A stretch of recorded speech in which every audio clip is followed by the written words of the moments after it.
I am Sarah, in case you forgot in that short time. I'm Keah, and this is Couch Sessions. Couch Sessions. Hey. Anyway, today we're going to be talking about the Devil Wears Prada. We're here to do a review on it, We're going to talk about it. and we have some thoughts.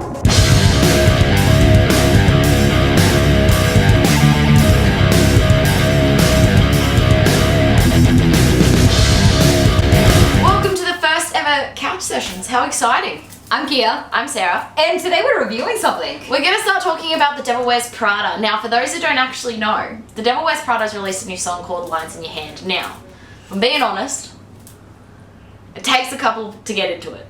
I fully agree. A couple of goes, like maybe 3 times over, then you'll be like, oh yeah, this is pretty good. Yeah. This is pretty good. Yeah. It reminds me of like 2000 and I don't know, like 9 or 10 emo culture. Back when bands were like kind of experimenting with sound, which I guess is what they're kind of doing now. Like it's a slow start in, but then like you can see how they've kind of reverted from metalcore to like hardcore punk when it hits the chorus. I feel like these guys have kind of like reinvented a little bit, like somewhat their old music, but also the whole like metalcore scene kind of thing. They've added some little different like elements into it, and like it turned out good. Yeah. After the third go. After you listen to it a couple of times. So keep an open mind though. For everyone listening to this, keep an open mind, because you got to remember, bands do have to evolve for the Future. I was looking for music industry. It's kind of gives off like Norma Jean vibes, but at the same time, I'm not gonna lie. Personally, I felt Alexis on Fire vibes a little bit, not like a lot, but like, do you know when it starts to gradually get into it? I don't know, it reminded me like the old Young Cardinals kind of style. I'm like the biggest Alexis on Fire. I'm not going to even put my 2 cents in that kind of part. No, but one of the things that I do like about this song especially is the part where they actually introduce the female singer, whose name is Sierra. I think that's how you pronounce it. Yeah. But like, I like the feminine touch that they've kind of put in there. It's unexpected, but at the same time, it's so needed, and just it adds that little bit of lift to the song. But not only that, if you're going to listen to it after this, I'm sure we'll add a little bit of a clip at the end of it so you can kind of understand what we're talking about.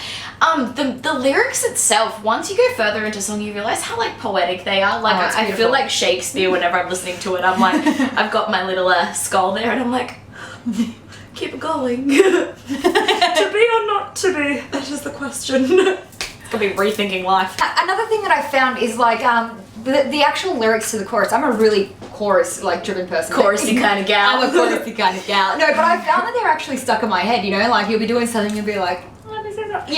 Like chorus, that one part. I'm not a good singer.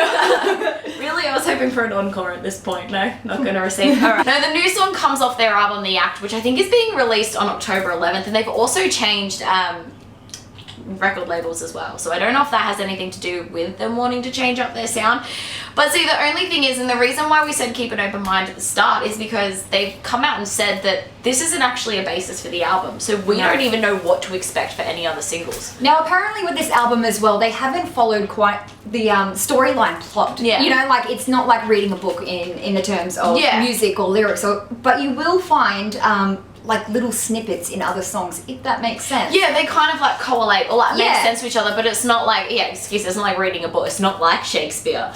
Second Shakespeare reference. Boom, boom. But it is a good song overall. Like it's good because like for myself, someone that used to listen to like ages ago, it still sounds the same, but they've also gone from, obviously they started off with like synth screamo, went to metalcore, but now they're like going more into like the hardcore punk style of music, and it's good, it's new, it's refreshing. But they're also keeping the rustic sound in the voice as well, which is kind of like, like that's the oldness, like not the oldness, it's like the old kind of touching the new, no.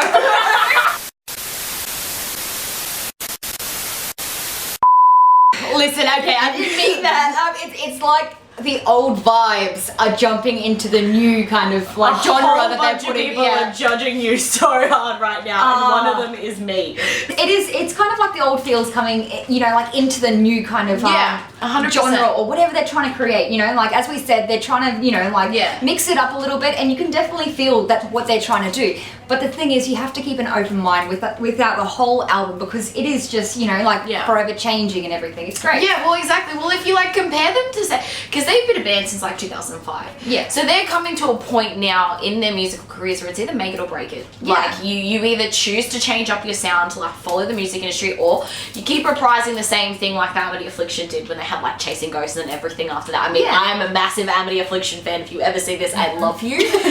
But let's be honest.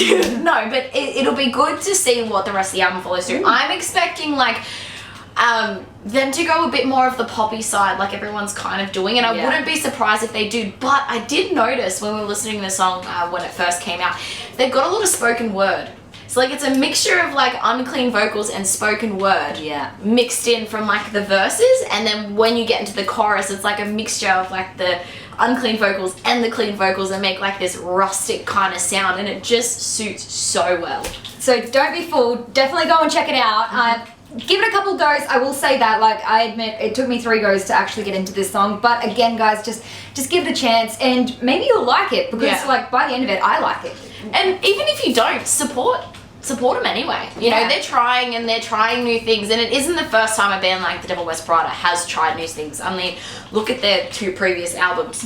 So you got to keep an open mind when it comes to this sort of things. Well, thanks for checking in on our Couch Sessions talk. This is our first. We are so excited. Can you tell from the deadness in our eyes? We're your new fave gal pals. Remember this face. Anyways, guys, I'm Keah. I'm Sarah. Again, this is Couch Sessions, thanks to Soundlink Magazine. Also, thanks to Somnia. We are the girls from Somnia, if you didn't know. Yes, we have a podcast. We release episodes every Tuesday and Friday. Thank you. So if you guys are interested, definitely check it out. Links will be below. Make sure you follow Soundlink on all social medias, as well as YouTube and Facebook, Instagram, all that kind of stuff. And be sure to see our faces around a little bit more, and our voices. Anyways, guys, we hope you enjoyed this review. I'm Keah. I'm Sarah. And we'll see you next time. Signing off.